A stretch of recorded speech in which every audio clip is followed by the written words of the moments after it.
The city never really slept. It only shimmered between dreams. Neon lights blurred against a wet skyline, buses hissed through the rain, and in a cramped apartment on the 5th floor of an aging brick building, Emily sat alone at her desk. Her fingers hovered over her laptop keys, motionless for a moment, as if the world itself was holding its breath. Below her, muffled laughter pulsed up through the floorboards, warm, careless, familiar. Her family was celebrating again. Not her, though.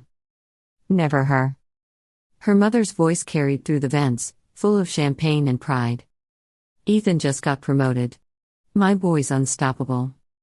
More laughter followed, glasses clinking, the scrape of chairs, the melody of celebration. Emily smiled faintly. Not out of bitterness. More like recognition. She'd heard that tone her entire life. The voice of someone proud of something that wasn't her. Her mother adored Ethan, she always had. He was loud, charming, magnetic. He filled every room he entered, and she'd always said, he'll do great things one day. Emily wondered if her mother ever said that about her, even once. The door cracked open, spilling hallway light across the room. Her younger sister leaned in, phone in hand, eyes glinting. You're still working? Seriously? Emily didn't look up. I'm almost done. Her sister smirked. You said that last week? You ever plan on having fun? Emily's mouth curled into something that might have been a smile. Maybe fun's overrated. Her sister rolled her eyes, laughing. You should really talk to Ethan. He actually knows how to live. Then the door closed again, leaving only the hum of her laptop fan and the low murmur of voices below. Emily exhaled slowly, then typed another line of code. The glow of the screen painted her face in quiet blue. Outside, rain streaked down the glass, distorting the city lights into watercolor rivers. She'd always liked that. How the rain could make something messy look beautiful. That was how her life felt. Messy. Overlooked. But beautiful in its own secret way. People saw her as small, passive, even forgettable. But that was because they only ever looked once. If they'd stayed a little longer, if they'd paid attention, they might have seen the furnace beneath her calm. The silent kind of fire that burns slow but steady, the kind that never goes out. When her father died 6 years ago, everything changed. He'd been her anchor. The one who saw her clearly. He used to say, "You're the kind of person the world doesn't notice until it's too late." At his funeral, Emily promised herself she'd make that prophecy come true. Not out of spite, but survival. She finished the last line of code and hit enter. The program compiled without error. A soft chime, clean and perfect. And just like that, the first version of Solara was alive. It didn't look like much. A minimal interface, a few dashboard tabs, but it worked. It was designed to help small creators sell and manage their art online without the middlemen that drained them dry. It was simple. Intuitive. Empowering. Exactly what she wished someone had built for her father, who'd been an artist drowning in logistics before he died. She sat back and whispered to the empty room, "It's done." The words hung in the air, trembling between relief and disbelief. For months, Emily had been balancing a soul-crushing office job by day and building Solara by night. Her mother didn't understand what she did, and Ethan never asked. They thought she was freelancing, which, in their eyes, was just code for avoiding a real career. So she stayed quiet. Let them think what they wanted. She knew the truth didn't need an audience yet. 2 weeks later, she launched the beta version anonymously. No announcement. No name attached. She posted a single link on an online creators forum and went to sleep. By morning, her inbox was full. Hundreds of sign-ups. Messages from artists thanking her for finally creating something made for us. She blinked at the screen, heart pounding, unable to breathe for a moment. And then she laughed. The kind of laugh that only happens when you realize something inside you has shifted forever. The world was noticing. Finally. But she said nothing to her family. They were busy with Ethan's promotion. Every night was another dinner, another toast. Her mother's pride in him was boundless, and even their walls seemed to echo with his name. Ethan's laugh filled the house like a storm, loud, confident, impossible to ignore. He'd slap her shoulders sometimes, teasing. "Still playing with that computer thing? You should come work for me. I could use an assistant." She'd smile politely. "Thanks, but I'm good." He'd grin wider. "Your loss, Em?" And walk away without realizing the irony. It was always like that. Him on the stage, her behind the curtain. But she was starting to realize that sometimes the stage lights blind you. And the one behind the curtain? They can see everything. By the third week, Solara had reached 10,000 users. A tech blogger picked it up, calling it the quiet revolution for indie creators. By the fourth week, venture firms were sending messages. They wanted meetings. They wanted her. Emily met them through video calls, using a pseudonym. She didn't want to reveal her face or name yet. There was something delicious about the anonymity. The power of being invisible while changing the room. Then came the night Ethan came home drunk. It was late, almost 2 a.m. Emily was awake, debugging an update, when the front door slammed open. Ethan stumbled in, loud and laughing. "Mom, guess who just got offered a manager's spot?" Her mother screamed in delight. They hugged in the hallway, laughing and shouting over each other. It was chaos, and for once, Emily let herself watch. When she tried to slip past them toward her room, Ethan caught her sleeve. He grinned at her, that familiar, patronizing grin. "Oh look, it's the ghost. You still coding your imaginary empire?" She held his gaze. "Yes," she said quietly. He chuckled, swaying slightly. "Right. Working. That's what people say when they've given up."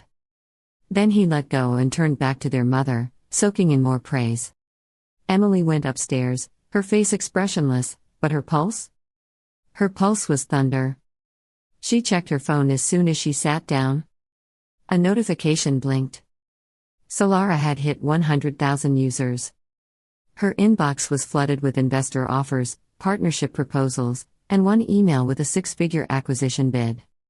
She stared at it for a long moment, then smiled. No one could see it. That made it better. A week later, Ethan lost his job. His company had overextended, and the cuts came fast. He came home early that day, eyes hollow, tie loosened, the pride drained from him. Their mother was frantic. "What do you mean they let you go? You were their best. You said they loved you." Ethan didn't answer. He just sat down, shoulders slumped. For the first time in years, Emily saw her brother small. Human. And she didn't feel joy or revenge, just a strange, distant ache. Because despite everything, she'd never wanted him to fall. She just wanted to rise. Days passed. Bills started stacking on the kitchen counter. Their mother's optimism faded to quiet worry. The energy in the apartment dimmed. And through it all, Emily worked. She didn't tell them that Solara had just secured its first major licensing deal. 7 figures, with international expansion rights. She didn't tell them she'd just hired a small team, leased an office, or that a major tech journal was preparing to feature her story. Because this wasn't about proving them wrong anymore. It was about finally living the life her father had always believed she could. Late one evening, as she worked, her mother knocked softly on the door. A rare sound. Hesitant, almost fragile. "Emily, could you help me figure out these bills? The online stuff's confusing." "Ethan's been trying," but Emily nodded. They sat together in silence, sorting through the digital maze. After a while, her mother's gaze lingered on her. "You've changed lately. You seem different. Happier." Emily smiled faintly, eyes still on the screen. "Maybe I just stopped hiding." Her mother blinked, puzzled. But she didn't ask more. Outside, the rain began again. The kind that whispered against glass, steady and endless. Thunder rolled low, a heartbeat in the distance. And in that moment, as the light of the screen painted Emily's calm, focused face, something inside her clicked into place. All those years of silence, dismissal, invisibility, they weren't curses. They were preparation. Because people who learn to live unseen also learn how to rise unseen. And when they finally step into the light, no one knows how to stop them. Emily looked out the window. The city shimmered. The rain fell harder. And in that quiet stormlight, she whispered to herself, not as a dream, but as a fact, I'm not invisible anymore. Morning broke slow and gray, like the city was still half asleep. Emily woke to the sound of rain again, not a storm, just that soft, endless kind that felt like it could wash away the world. Her apartment was quiet. Her coffee was cold. But her mind was alive. She stared at her screen, hundreds of notifications. Solara had gone viral overnight.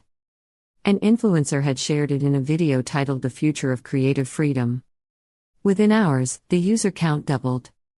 Within 12, it tripled. And then the article dropped, the one she hadn't expected yet. A full spread. The hidden woman behind Solara, the platform changing the game. Her name. Her face. Her story. Right there, printed in black and white, floating across a million screens. For the first time, Emily wasn't anonymous anymore. The secret she had nurtured like a flame had become a wildfire. Her inbox was chaos. Reporters. Investors. Brands. Everyone wanted her. Everyone wanted Solara. She sat there, quiet, her pulse steady. She'd waited for this moment, imagined it 100 times. But she hadn't imagined what it would feel like. It wasn't loud or explosive. It was clean. Centered. Whole. Then came the sound of footsteps outside her door. Her mother's voice. Emily? Can you come here? When she stepped into the living room, both her mother and Ethan were staring at the television. The headline glowed at the bottom of the screen: Local woman builds $1 million tech startup from her bedroom. Her photo. Her logo. Her name. For a long moment, no one spoke. Her mother blinked slowly, her mouth half open, as though the air had just been pulled from her lungs. Ethan was frozen, eyes darting between the television and Emily. Wait, he said finally, his voice thin. That's you? Emily nodded. Her mother turned toward her, voice trembling. You built that? You? How? When? Emily looked down at her hands, smiling softly. At night. When no one was watching. Silence. The kind that feels like an ocean between people who used to share the same shore. Ethan ran a hand through his hair, muttering. Unbelievable. But it wasn't admiration. It was disbelief tangled with something else, fear, maybe. Because the world had just flipped, and he didn't know where he stood anymore. Their mother sat slowly, staring at nothing. All those years, she whispered. All those nights I thought you were wasting your time. Emily didn't answer. Her silence said everything. The next few days blurred into noise. Interviews, phone calls, meetings. Emily moved like someone caught between two realities, the world that had ignored her and the one that couldn't stop looking now. Her story was everywhere. Headlines called her the quiet visionary, the girl who built an empire in the shadows. And with every mention, the pride that had been buried in her chest began to bloom, cautious at first, then radiant. But back home, tension filled the air. Her mother tried to be supportive, but guilt hung between them like smoke. Ethan avoided her altogether. He'd always been the one who shone, and now the light had shifted. One evening, he finally spoke. She was in the kitchen when he appeared, standing in the doorway, hands shoved deep in his pockets. So, he said quietly. You did it. Emily looked up. I did. He nodded, eyes on the floor. Must feel good. It does. A pause. Then he said, you could have told me. She met his gaze. Would you have listened? He didn't answer. Because they both knew he wouldn't have.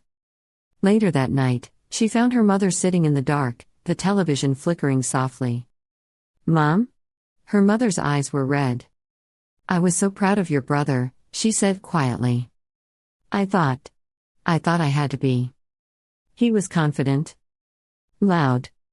He reminded me of your father. Emily sat beside her. And I didn't. Her mother's lip trembled. You reminded me of me. Quiet. Careful. Always scared of being too much. The words fell heavy. For the first time in years, Emily reached for her hand. You weren't scared, she said. You just didn't think anyone would hear you. Her mother looked at her, really looked, and began to cry. And in that fragile silence, something in the room softened. It wasn't forgiveness yet. But it was the beginning of it. The next few weeks were a blur of movement. Solara opened a physical office. Her first team joined, 10 bright, ambitious people who believed in what she'd built. Investors lined up, reporters followed her every move, and Emily found herself at the center of a world she used to watch from the shadows. And yet, even in all the noise, she still worked late into the night. Not because she had to. Because it reminded her who she was before the noise. The quiet girl who built things that mattered when no one believed she could. She didn't buy the fancy car. She didn't move out of the apartment right away. She still made her own coffee, still coded in silence, still watched the rain against her window. But she had changed, not in the way fame changes people, but in the way truth does. Her posture was taller. Her eyes clearer. Her voice steady. One afternoon, she invited her family to Solara's new office. It wasn't huge, just one floor in a renovated downtown building, but it was alive. Light, plants, laughter, the hum of energy. Her mother stood at the entrance, wide-eyed. This is all yours? Emily nodded. A young designer waved from across the room. Hey, boss. Her mother turned, startled. Boss? Emily smiled. Yeah.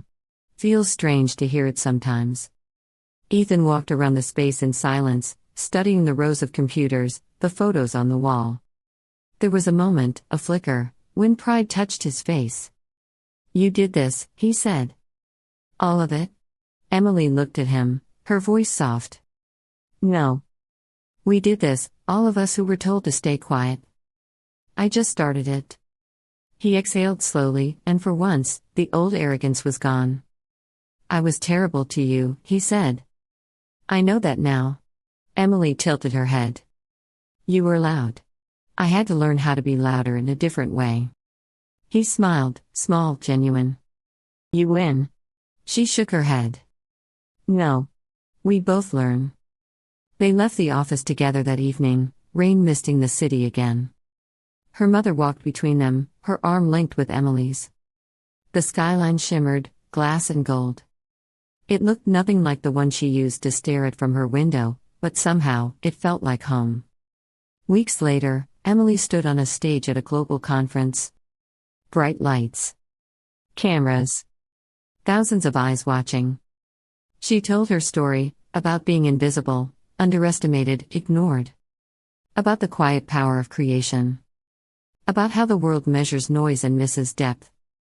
Her words rippled through the room, soft but unbreakable. When she stepped off the stage, her phone buzzed. A message from her mother. Your father would be proud. Emily stopped, tears stinging her eyes for the first time in years. Outside, the rain had stopped. The city lights looked like they were breathing. She took a slow breath and smiled, not the thin, careful smile of old, but the kind that comes from finally recognizing your own reflection. That night, she went home early. The apartment was quiet, warm. Ethan had cooked dinner, something simple but thoughtful. Her mother was laughing softly. The kind of laughter that sounded like release. Emily sat with them, not as the forgotten one or the underestimated one, but as herself. And for the first time, there was no need to prove anything. They all ate in peace. After dinner, she stepped to the window. The rain started again, gentle, patient, endless.